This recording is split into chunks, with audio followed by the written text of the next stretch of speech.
Sanavavatu Sano Gunaktu Saviryam Karvavahai Tejasvinavadhitamastu ma vidvishavahai.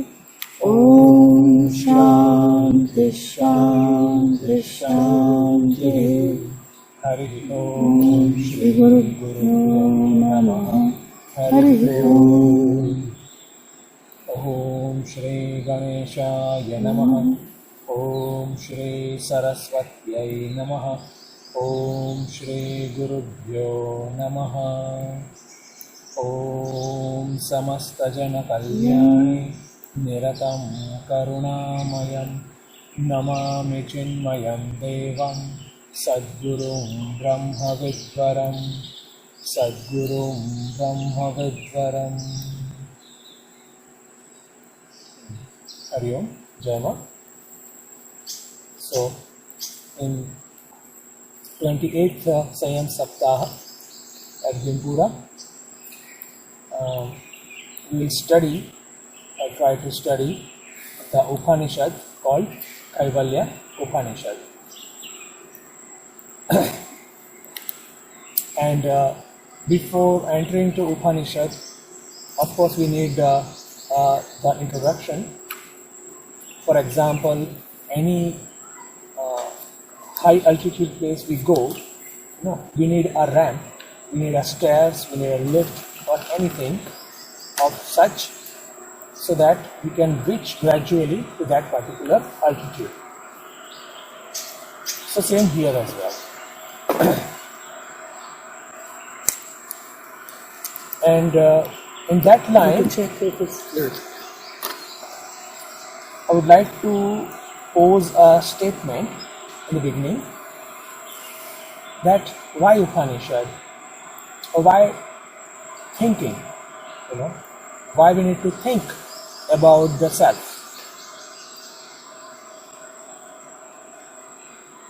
Why can't only meditation?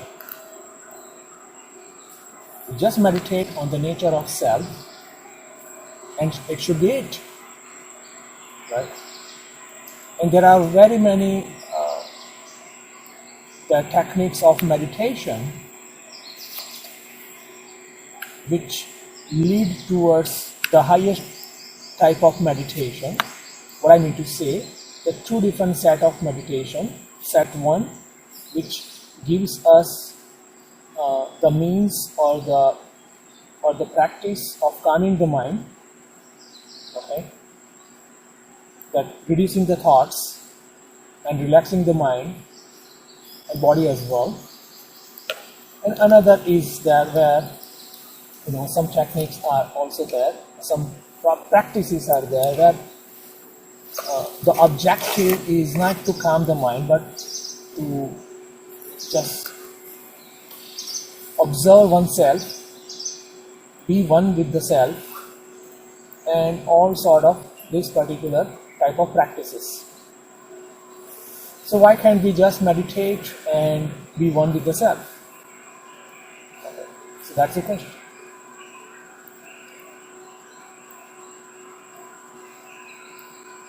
So I guess before answering, I would like to just pose a question, and what do you think?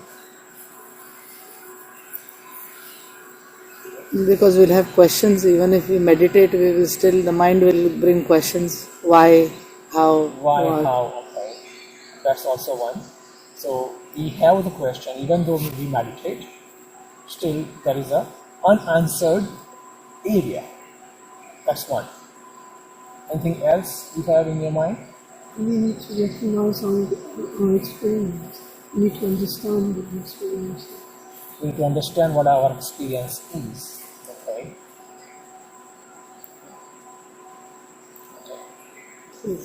I would need proof as well, just to justify why I need to do this. What will happen? What is the result of doing all this? Yes. So, meditation alone should do then,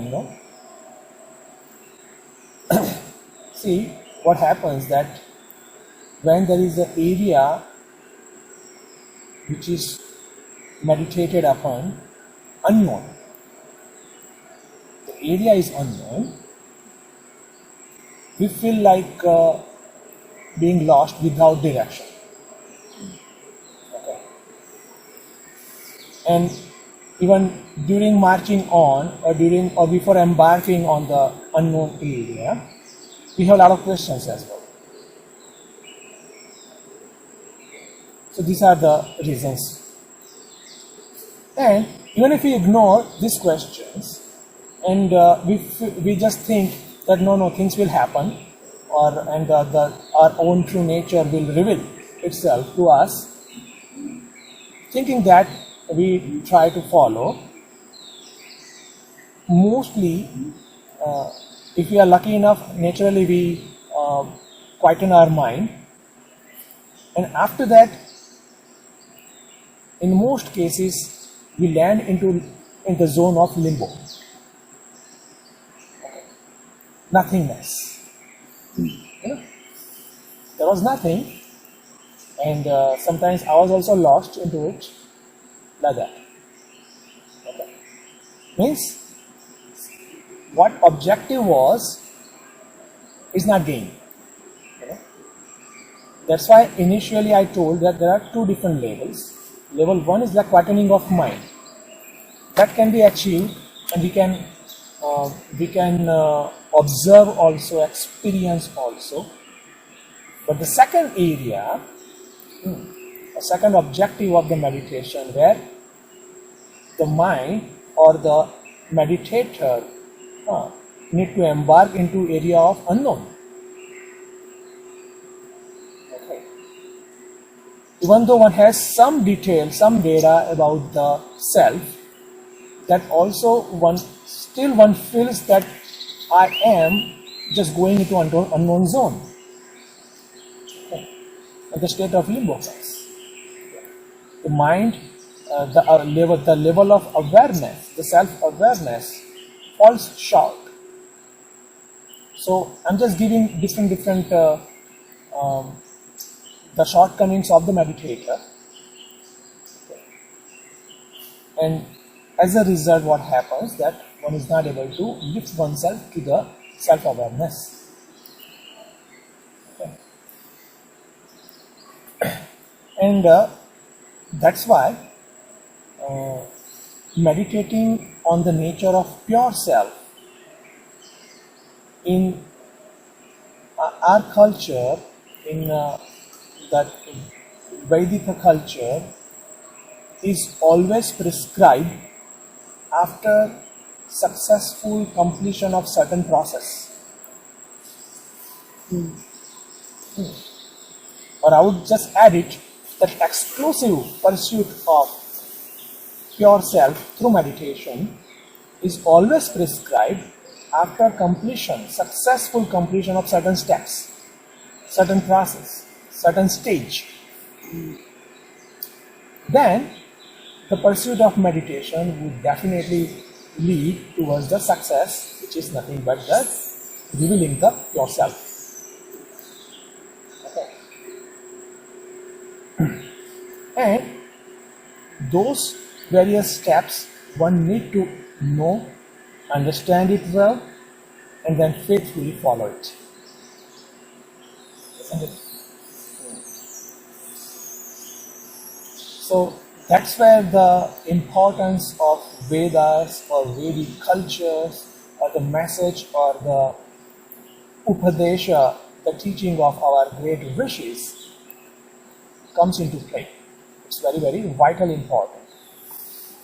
So that's the one side. Another side is the seeker oneself. The seeker has very many different ideas, very many different, I would say, vasanas or sanskaras into one's own mind, which place various different kind of interest. Okay. Not only spiritual, but other interests also are there in the seeker's mind. Okay. So one need to understand that also. Because unless we give our 100%, the success always remains 2 feet away, sometimes 2 miles away. Okay, so we need to give our 100%. For that, we need to understand entire our being also, say it secular, say it spiritual as well. Okay. So that is an important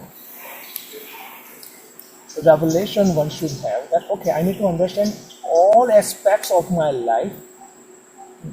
Let it be material, let it be family related, let it be body related, let it be even political, because everything affects my own psyche. Okay.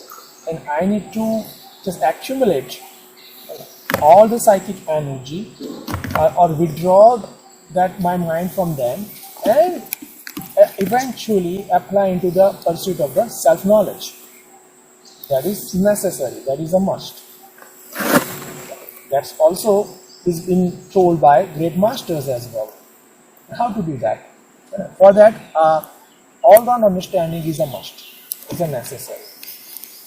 And for that, we understand how our mind functions in the world, how our mind functions. There are many ways to look at the function of our mind, but here I'm just stating of one particular aspect. One particular aspect in which, at core, we want happiness. And that happiness we get by fulfilling a desire. Fulfilling the desire. We have some desire as per our mental constitution, and then we try to fulfill that desire. We succeed in a fulfilling and get happiness. Okay. So it is called, we desire, we know about something, and then desire, or we have inbuilt desire, and then we know about what I have the desire about, and then act upon it. Okay. So if I say more grossly, we know about something, and then we have a desire about it, and then act upon it. Okay. For example, if I know about some place, or say some restaurant, and what kind of food it offers and how tasty it is, I just know, I get more data about it. Or some place is quite divine, very, very natural, organic and all. And then there is a desire. Maybe one day I'll go there. Or I want to go now. This is a vow of my this year. I want to go before year ends or whatever. And then, if there are favorable situations, I act upon it. Okay. And then, when there is a success, I reach that place or that restaurant, and I feel joy of having that particular place or restaurant, some food. Okay. So, knowledge about something, and there is a desire with the hope that yes, it will give me happiness, and I act upon it. This is how our mind functions. Anything and everything in this world, in this three particular aspect, it revolves around knowledge, desire, and action. Okay. And as a result, we get happiness. We get our desired fulfilled and get happiness. Now, we need to understand this area of happiness by fulfilling the desire in a deeper sense also. How? That another fact our great rishis also tell that anything and everything we gain by action has inbuilt and intrinsic limitations as well. Anything and everything we gain by action has inbuilt intrinsic limitations. What are the limitations? It is time bound. It is time bound. Okay. The effect fades away over the time. That is one. it is mixed with some sorrow, some anxiety, some dissatisfaction. It is not pure happiness. It is never pure joy. It's never pure bliss. Whatever word we give. It is riddled with the sorrow as well. Okay. And that fulfillment or that joy also brings in dependency also over the time. The same object of joy gives us sorrow of dependency. And anything and everything in the world has potential to give all these things, more or less. They give also. Okay. So that understanding we need to carry along our pursuits, along our thinking or our life as well. So, the gaining of happiness through fulfilling a desire is riddled with a sorrow. How? Again, we have to work. There is no, what do you say? There is no free bread and butter. Okay. You are getting something just for nothing means there is something is coming later on. Okay. The bill is coming later on. You enjoy first. Sometimes you just do hard work in the beginning and then enjoy. But there is some work which is not a joy connected with the joy. That's definitely one. The second one, it fades away its own value or the joy over the time, even though we have it all the time. The intensity fades away. Okay. In today's world, intensity fades away in a second sometimes. Like somebody just watch a very good product or some gadget in Amazon, is thrilled. Let me have it. Just goes for different options of best price, best deal with a discount and all. It's thrilled. Okay. And then orders it. Okay. And the thrill is 50% down. Because I have ordered it. It's gonna be in my doorstep in a 24 hours or whatever. 50% down. And once having that box opens up, 25% gone. Yes. The ones have it, okay, 20% is still there. And maybe after a few iteration of usage, hardly 5%, 2%. Then what next? That is for everything, more or less. And that's why achievement which is not achieved, is always having a greater value in our intellect, in our mind. And any and every achievement is okay for us. For others it is great. Okay. So that is how the phenomena happens in the mind. And any achievement what we have, naturally our intellect, our gross intellect rather, or our intellect which is extrovert, just looking at the world for joy, has a sense of comparison. Will naturally compare with what I have and with what others have. And when the comparison gives joy, then I have higher. And comparison gives sorrow, when I have a lower or have less.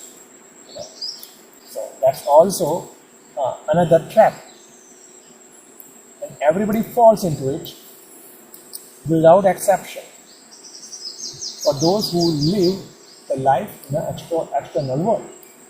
And the third I told that over the time we are dependent on this particular lifestyle, particular objects or people or any particular thing in the world.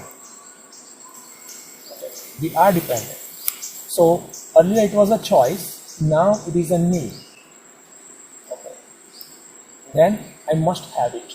I cannot imagine my life without those particular setups. So earlier the comfort or the luxury was giving me joy. Now the same comfort and same luxury is enslaving me. So that's the phenomena happening in material world.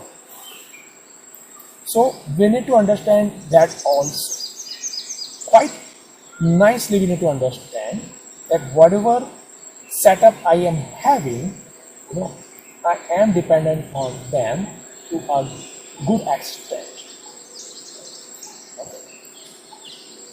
Some people might have 1,000 things, some might have 10, but 10 is also dependency. Okay. So entire sense of dependency just boils down to 10. But 10 will remain. Okay. So this is how the mind is falling into the trap. When the natural or the instinctive way of gaining happiness is followed. When the natural or instinctive way of gaining happiness is followed, this particular trap is inevitable. Is inevitable. That one need to understand. And the second, because being a human, being the social person, or I would say being a person with some desires in the world as well, there is a trap in us we are locked into. That individually we need to find for ourselves. Okay. It is necessary. Why it is necessary? If there is a clarity about the bondage, our core desire to set ourselves free absolutely will get the strength. Okay. We get the strength from our own reality about our own bondages. It is necessary. One. And second, our core desire or original desire of gaining happiness, undiluted happiness by sorrow. Okay. That desire will intensify, and that desire will look for, that such mind will look for some other area other than whatever is known, whatever is been or set up. Okay. That's why it is necessary. And in another way, that itself is called awakening of soul. Such phenomena is called awakening of soul. And the person is not satisfied, person is not content with current setup, no matter how luxurious, how materially successful it is. Person is ready to give up. Why ready to give up? Because it doesn't solve the purpose. Rather, it's contrary as well. Okay. So, such kind of understanding or understanding-based revelation in our material setup is necessary. That is one. Now the second part of the same setup comes. The question comes that, is it possible that we just completely give up all the material setup? All of them? So it's not possible. It's not possible. Okay. So we minimize the dependency. That's what we can do. We make our setup less and less dependent on the zillions of objects. Okay. And make it simple with understanding that yes, these are necessary basic things for my pursuit or for my living. That's why I'm keeping it. I'm not dependent psychologically, mentally on them. In the physical world, I need a setup, I need a home, etc. I need the objects, the food, the fridge, etc. I need an iPhone. or iPhone, yes, iPad. iPad, the car, what not? Then again, it goes in a different zone, right? So I need it, but those need are at a physical level, a transactional level. Psychologically, mentally, I want I want to remain and I will remain above the sense of need. See, that is also awakening. That's also awakening of different order. Even though I have it, but I'm not dependent on it. Even though I have it, I'm having a good food or some objects, some gadgets, but I'm not proud of it. I can share it with anybody. Huh. Can you give my phone? I don't own it as a possession. I don't possess this. I have it. It's with me like that. That's also another level of awakening. So the seeker or the individual needs to have the awakening in the area of one's own external life completely. For that, understanding is necessary. For that, proper understanding is necessary. And for understanding, the scriptures are necessary. So, after proper understanding only, our mind will be ready to loosen its grip over it. Without that, it won't be. It won't be. That's why proper understanding is necessary. And for that, the thought process. For that, the studies. Even in the area of the life as well. Because sometimes seekers just think that, oh, I don't need all this. I know things. I just need to be one with the self. Just tell me about it. And that's all. It happens. So no. Even in a deeper layers of our own psyche, we need to catch ourselves. There is some possession, sense of possession. Sometimes not even with not over the objects, but towards the people, the relations. I hang on to some relations, and that gives me sense of joy also, sense of security as well.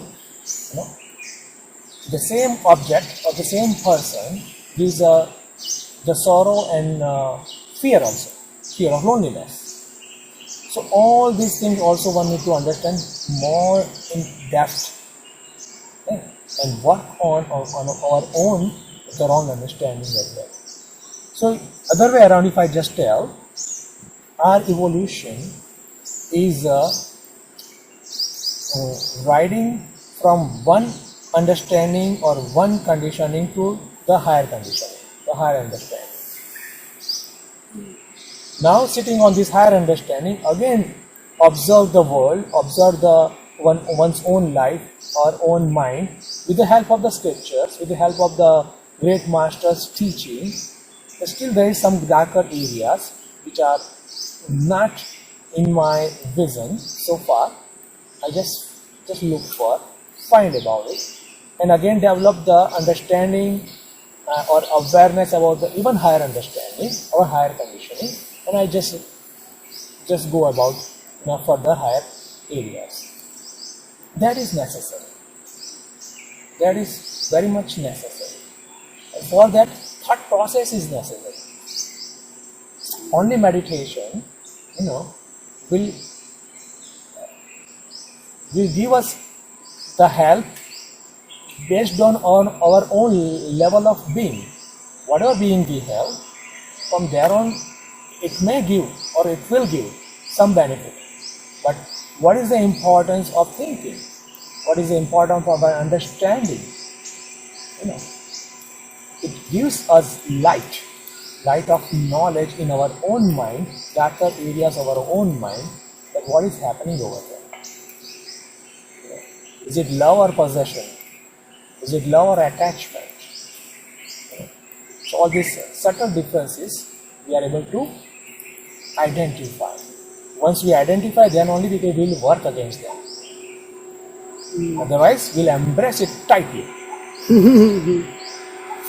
Okay? So that is one. And I just told earlier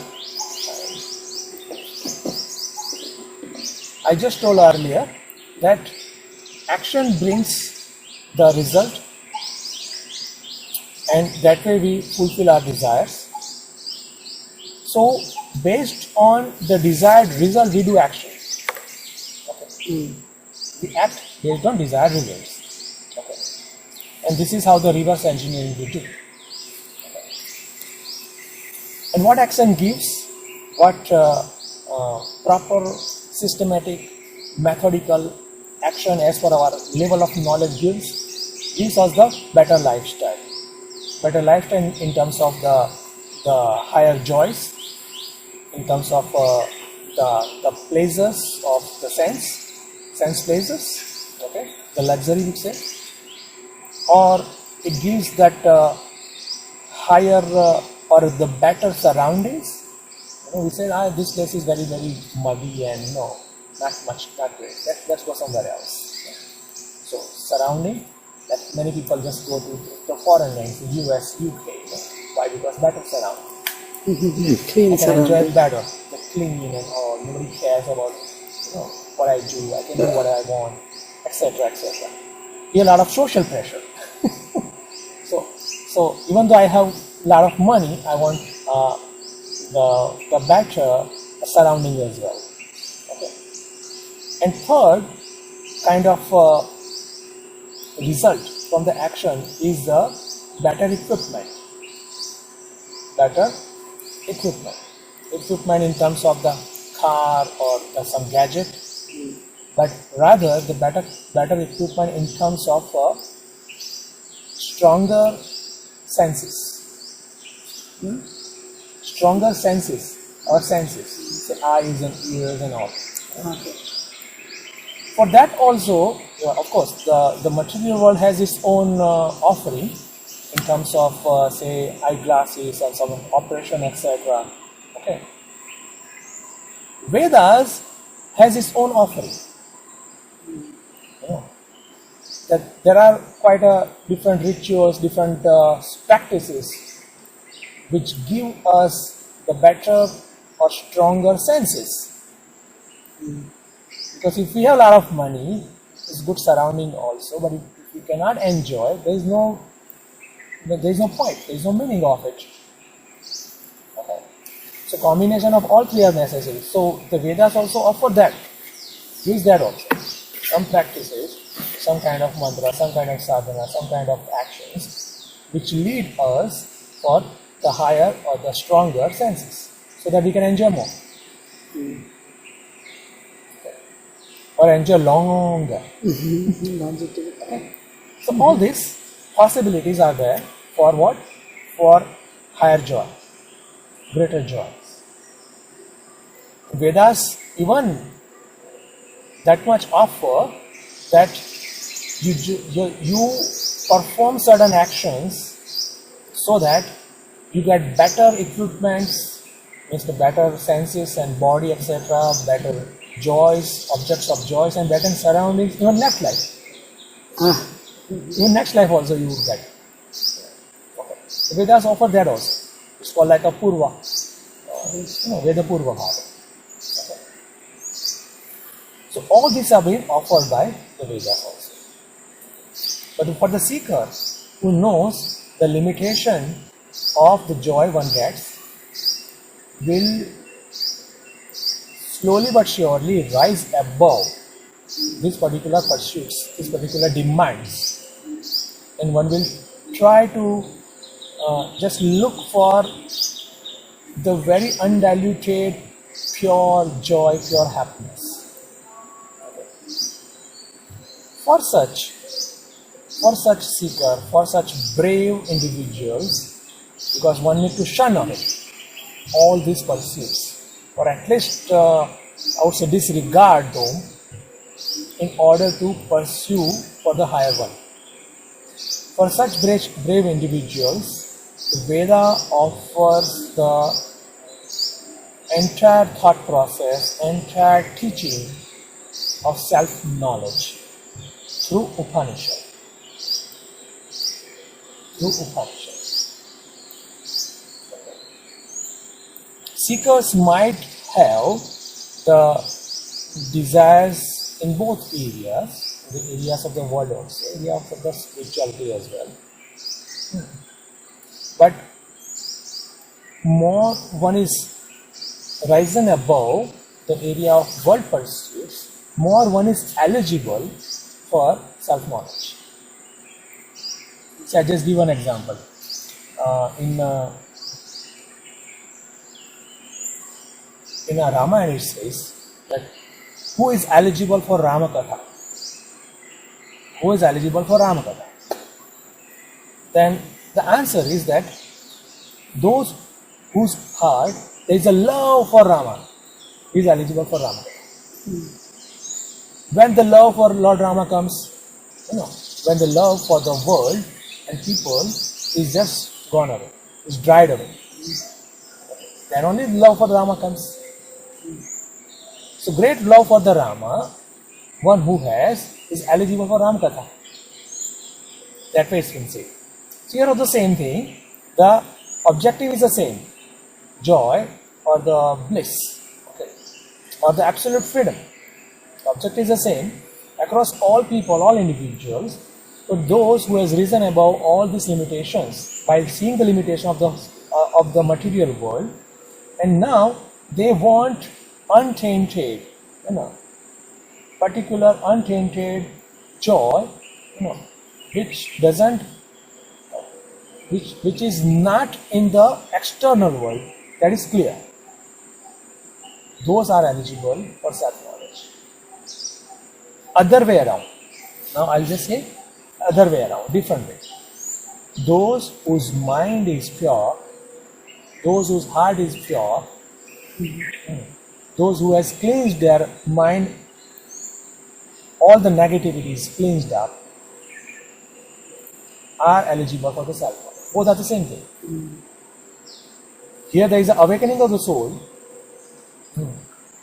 knowledge about the weakness and limitations about the external joys, and different area, different perspective or angle is that one is a clean. One has cleansed oneself from all the negativities. So, our scriptures, great masters, not only talks about the awakening of the soul or awakening of our Chaitanya, but also gives us spiritual practices, how to cleanse ourselves. Okay? And those different various practice will result into certain kind of qualities. Those qualities, those any individual has, one is eligible for self-knowledge. Getting? What are those qualities? So, various different ways it's been told. Say, Vedanta just tells one standard set of qualities. It's called sadhana chatushtaya. Viveka, vairagya, samadhi shata sampatti, and mumuksha. Okay. In Bhagavad Gita it says divine qualities, devi sampatti. Amanitvam, agambitvam, ahimsa, kshanti, rajavam, etc. Okay. So one with having these qualities in ample measure, because in a tiny bit everybody has it, okay. But in ample measure, that those qualities one has, and it's quite visibly seen that one is not going after the worldly pursuits because one has seen the limitations or sense of trap in it, because it's enchanting in the beginning, giving the joy, ecstasy in the beginning, but after that there's a long chain of traps of slavery. All these things is done. So as a result, one is away from it, and by doing certain kind of a sadhana, one has acquired these divine qualities or sadhana chatushtay. Viveka Vairagya, discrimination, dispassion, Shama, Dama, Uparati, Titiksha, Shraddha, Samadhana. I'm going a little fast. Okay. So the control, this understanding based control over the senses, over the mind. Okay. One is quite steady in one's own pursuit or one's own duties defined by Vedas. One has Titiksha, forbearance, okay, endurance capacity. One has faith, Shraddha, in scriptures and teacher, the Guru. Okay. And one has now galvanized one's own desire, because desire is at the core, you have seen from the beginning, towards absolute freedom, which is called moksha. So those qualities, as a result of intelligent and awakened living, one acquires. Okay. Such individual is most eligible for Vedanta or Upanishad. So what it means, other way around, we should acquire those qualities in ample measure. I just told we have it. We should have it in ample measure. Okay. And those qualities, gaining those qualities should be considered as a gain, true gain. Like in a material world, no, when somebody who wants a credit, or someone wants a credit, some company wants a credit, when they get those credit, what they say, I earned the mileage. I earned that mileage. That because they consider it earning.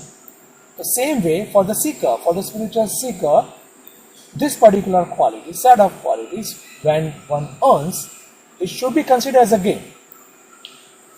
That is a real gain, or that is the gain for the seeker. Okay.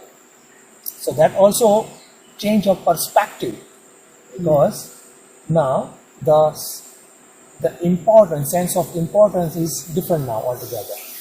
Yeah. Material gain versus that inner quality gain. Okay. So those who have acquired these qualities in ample measure are eligible for the self-knowledge, and how they will gain the self-knowledge. After that, they will study the Upanishad, study the Vedanta under competent teacher. Okay. Because self-study won't bear fruits. Our tradition clearly tells that even the great master or even incarnation, they have teachers. Lord Rama had a teacher, Vasishtha Muni. Lord Krishna has a teacher, Sandipani Rishi. The great masters, Swami Vivekananda has a teacher, Ramakrishna Paramas. Swamiji said in the morning. Huh? Yeah, Swamiji was also saying in the morning today about the teachers. Yes. Okay. The teacher. So the teacher and the scripture. Or the Vedanta Upanishad. Combination of both should come in our life. It should come in our life, in a seeker's life. It comes rather when there is such maturity, when there is such progress in one's own spiritual journey, then naturally the stars and planets and all situations also rearrange such a way that we come across the teacher. The teacher come across us, whatever. And then there is a process of learning. So this is how it is. Such seeker comes across or gains rather the benefit of a teacher, competent teacher, And again, with help of the teacher, one learns Vedanta. And quite interestingly, the Vedanta says, what you are looking for are you yourself. Okay. What it means? What you are looking for is you yourself. No. The bliss or the Brahman is not inside you, is not outside you, but it's you. Now, but quite interestingly, this particular fact is contrary to seekers' intelligence, seekers' understanding. Isn't it? What I am looking for must be something other than me. This is how seeker has grown. It must be. This is how intellect also sees. Intellect always objectifies, conceptualize certain subtle ideas, again, other than me. If it is a gross one, objectified. It is a subtle one, in area of thoughts and emotions, conceptualize or feel. But other than me. Okay. So here now the radical shift or change in understanding is demanded. Okay. What you are looking for is you yourself. You are looking for infinite bliss or you yourself. You are looking for the security, complete or you yourself. You are looking for the absolute freedom, you yourself. That's what it says. And what is the understanding or the fact of the seeker? I'm a poor guy. I'm just tossed about by the situation and sometimes many people here and there. I'm looking for security as well, safety as well, and on top of it I want bliss. Isn't it? I'm a poor guy. I'm a tiny pinch of this entire cosmos. Okay. And what Shruti or Upanishad says that you are substratum, very resting point of entire cosmos. In my understanding, I am just little tiny being. Speck of dust. Speck of dust, yes. That's what. So now, here, the eligible or rather all seekers should have that sense of questioning. It is a must. The sense of questioning should be here. But what scripture says or what my teacher says, what Upanishad says, I don't feel it fitting in me. No. I don't see I'm a Brahman. I know my DOB, date of birth, and I know how after maybe tentative so many years, I won't be anymore. I'll be no more. Okay. And here says that the Upanishad of my teacher says that you are infinite. I'm a pure finite body. A pure finite body with the consciousness, that's all. That's all. So all these contrary things, just enter into my intellect through studies, through abhyasa, shravana. Okay. And that's where the proper, deeper understanding through teaching one should gain. Because either of two would be true and second, another would be false. That's why Shraddha is necessary, that what my teacher says is right. Of course, my experience is not so. My experience is that, I'm an infinite tiny little boy or person, sorrow-ridden. I'm just begging for infinite bliss. That's what my state is. Experience is that, yes. But what Shruti says is not wrong also. Now what to do? Okay. And that's where the inquiry needs to be more and more deeper. more and more intense. And see now the mumuksha, the power of mumuksha plays here. When the inquiry will be intense, when desire is intense. Desire to know. Desire to know myself, desire to free up myself. So intensity of inquiry is directly proportional to intensity of our desire. Okay. That's why this mumuksha is one of the four qualities, consider qualities. Desire is a must. I just told in the beginning that there is a desire, then I gain some knowledge about it, and then I act upon it. This is what we do in our external world. Okay. Now, certain elements we need to take in our spiritual pursuit as well. The strong desire to know the truth, the strong desire to free up myself, or the strong desire to have infinite bliss, or the strong desire to, I would say, win over the death. Different seekers has different angles. It's the same thing. Okay. That strong desire will lead for the stronger inquiry. Equally proportional. Stronger inquiry. Because this inquiry is very much necessary. Me myself being individual with all this sorrow-ridden personality, and on top of it I also accept that I am infinite bliss, I have nothing to do with this birth and death, all this.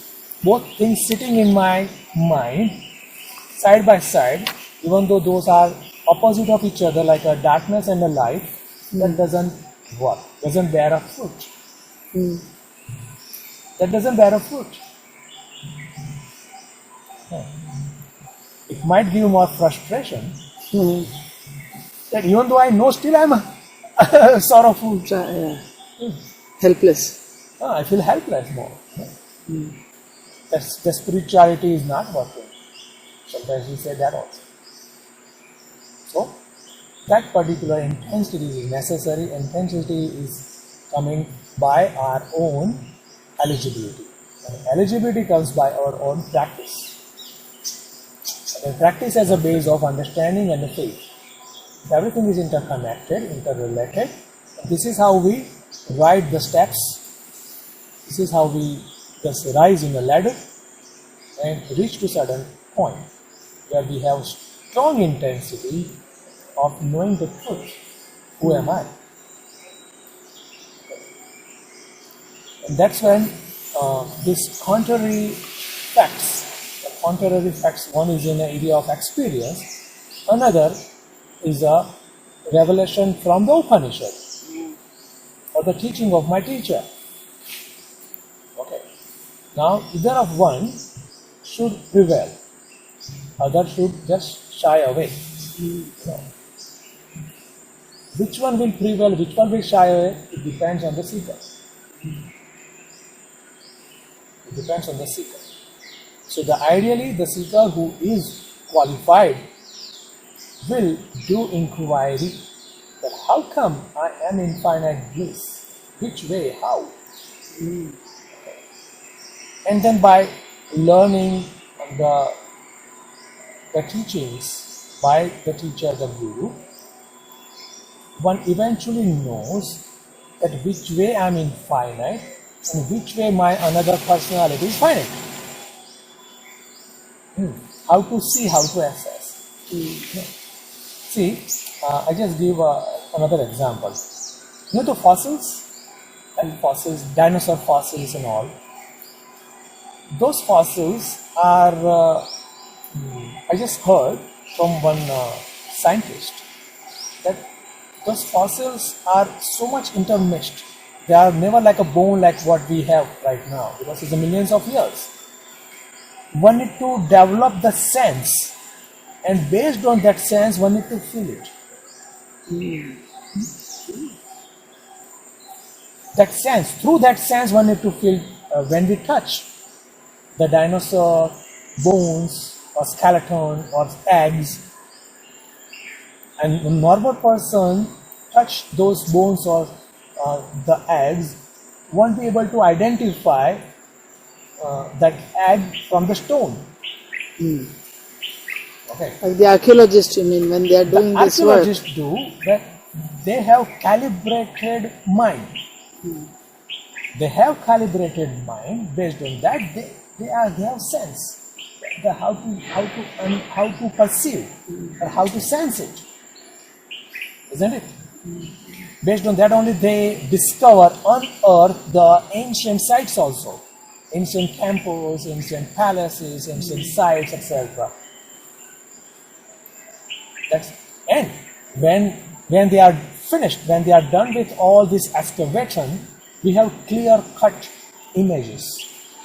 Then we say, oh yes, these are the steps. Oh yes, these are the old vessels. This is like an old statue, etc. You know? But when they are excavating, it's quite different. It's all one. From that, they have to sense it and feel it and just distinguish it from the dust or the stone to the ancient thing. So that particular sense, this is an example, that particular sense one need to develop in our own personality, that this area is my physical being. Physical being, again, not only physical body, I'm talking material being rather, yes. Not only body, but my mind also, my intellect also. That is a material being, material sense, material I. And another personality, another aspect of I is a consciousness. So the way archaeologist has developed the keen difference, sense, one need to develop that also. Discernment, you would use the word discernment. Discernment.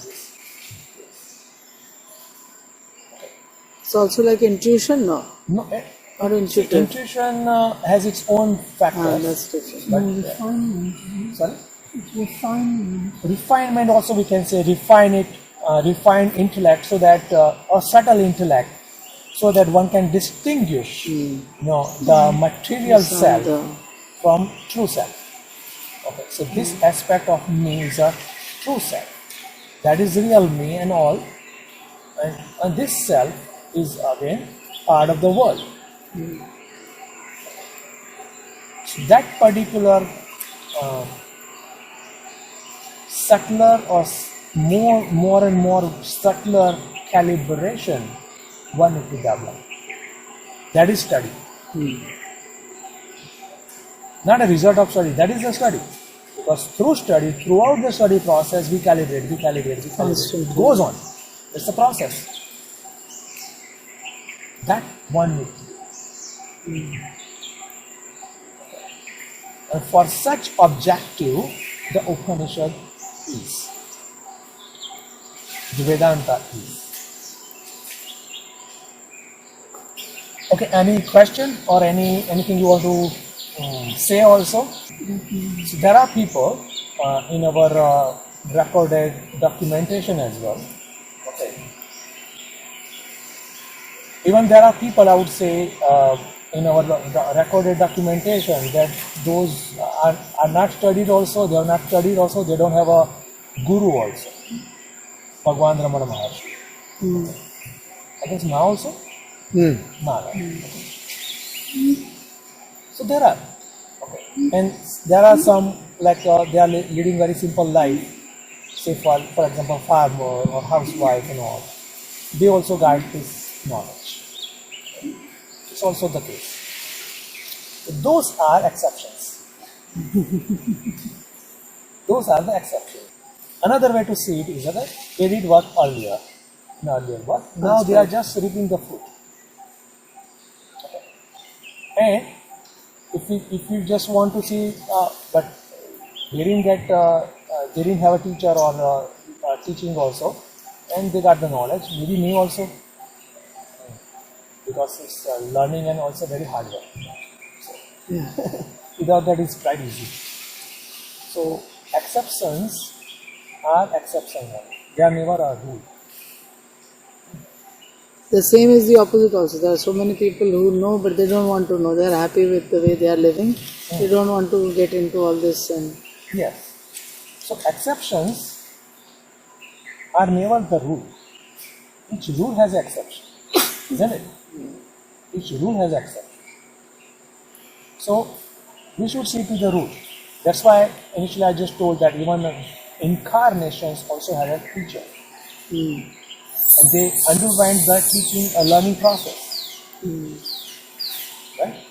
Bhagavan Shankaracharya also went to the Guru. He had also Guru. He also had a Guru. Okay? And he also underwent the learning process. Going the Padacharya. So these are the time-tested, wisdom-based ways that we need to consider and to follow. And if we happen to fall in exception, it will happen. Let it be. Desire or intense desire for the knowledge, for the truth, is one ultimate desire in terms of a quality or qualification, isn't it? But below this desire, there are other desires also. Okay, desire of different order, different level. Okay, yes, I want to be a noble person, for example. I want to be a good bhakta, for example. I want to follow the upadesha of my guru, for example. I want to be purer than what I am right now. Those desires also one should entertain. Means, point is, whatever being we are in, right above, one step above level, desire we should have, or we can have. we could have. Yeah? So that we should entertain, and eventually we will reach. But without losing direction, if we just keep moving on, yes, eventually we'll reach. Because this journey is not for years or for janmas. Okay? For janmas together.